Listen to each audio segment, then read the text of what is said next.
여러분, 주방에서의 화구는 이 집안의 재물운이 얼마나 잘 살아있느냐를 측정하는 풍수에서는 가장 중요한 곳이라고 할 수 있습니다. 네, 과거에는 어느 풍수가이든 풍수를 볼 때 제일 먼저 부엌에 부뚜막부터 보는 것이 원칙이었고, 또 현재에도 항상 풍수가들은 주방부터 보며 특히 그중 가스레인지 주변, 즉 주방의 화구 근처부터 본다는 거예요.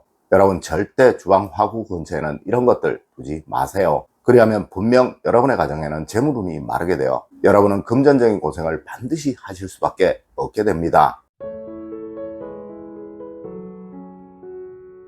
여러분 안녕하세요, 이정재입니다. 여러분, 혹 어리실 적 어머니들이 또 할머니들이 부엌에 가마솥 위를 매일 기름칠을 해서 닦으셨던 거 기억나시나요? 네, 이는 우리 어머님들의 버릇이자 습관이셨어요.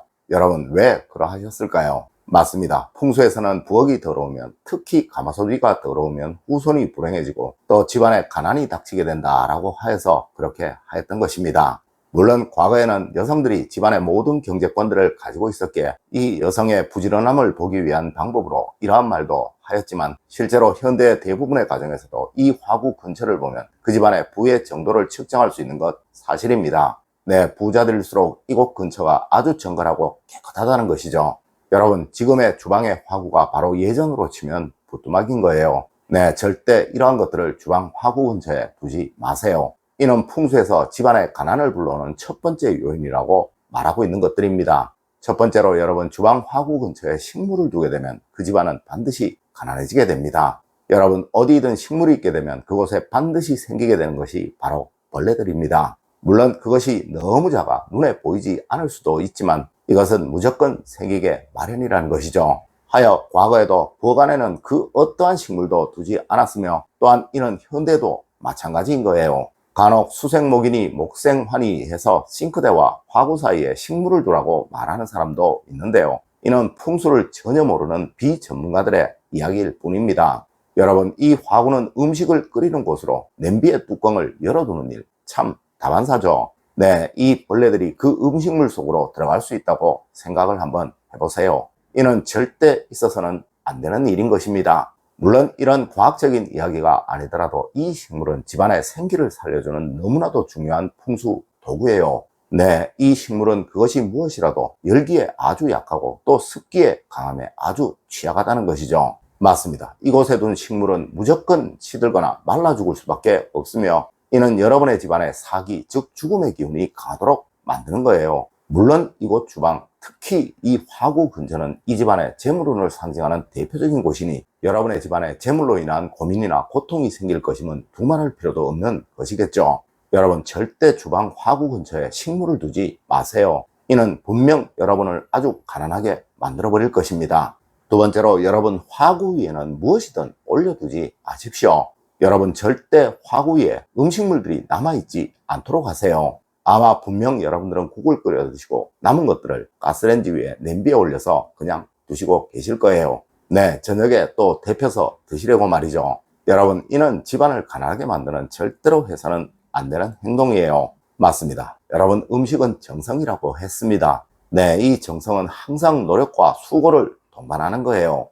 여러분, 그 국 반드시 냉장고에 넣으셨다가 드실 만큼만 다시 꺼내서 드시도록 하세요. 물론 가장 좋은 방법은 남지 않게 약간 적게 끓이는 것이지만, 실제로 이것은 아주 어려울 수도 있으니 꼭 남은 것은 그릇에 담아 냉장고에 넣으시도록 하세요.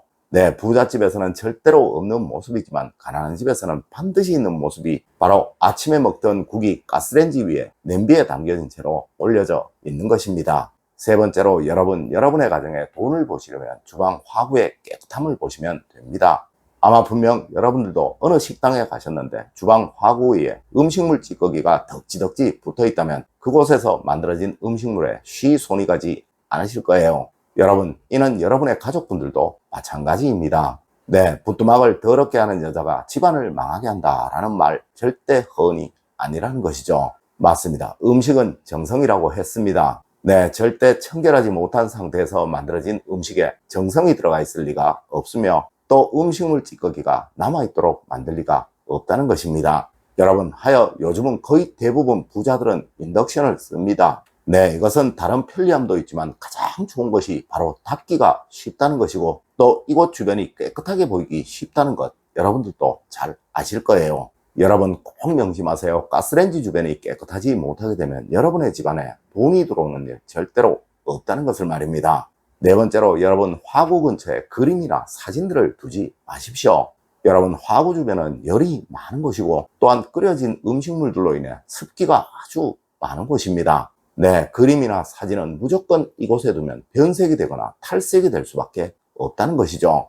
여러분, 그림은 그것이 무엇이든 다 풍수적인 역할을 하는 것이며, 또한 이 사진은 당사자의 명예운과 번영운을 상징하는 풍수에서는 아주 대표적인 물건입니다. 네, 이곳에 둔 그 사진은 그 당사자의 불행을 만들 것이라는 것이죠. 물론 누구는 에이 그까지 풍수가 무엇이라고 라고 말도 하겠지만, 여러분 원래 상태가 오염된 것, 또 훼손된 것을 우리는 버려야 할 것이라고 말을 합니다. 맞습니다. 이것은 여러분의 가정의 생의 기운보다 사의 기운이 더 강해지도록 만드는 것이며, 또한 큰 불행을 야기시키는 행동이라는 것입니다.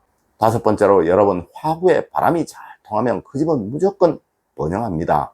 여러분 과거 우리 전통가옥은 무조건 부엌에 양쪽으로 문을 만들어 바람이 들어오고 나감에 신경을 썼습니다. 하지만 현대 주택구조는 전부가 밀폐형이라 환기가 정말 쉽지 않다는 것이죠. 하여 요즘은 주방 화구 위에 후드가 있는 것이 원칙이고 또 당연한 거예요. 물론 주택형이고 또 환기가 아주 잘 되어서 이것이 필요 없는 경우도 있겠지만, 보통의 경우라면 그렇지가 못하죠. 네, 주방에서 조리한 음식의 냄새가 집안에 오래도록 머물러 있도록 하는 것, 그것은 풍수적으로 결코 좋지 못한 거예요.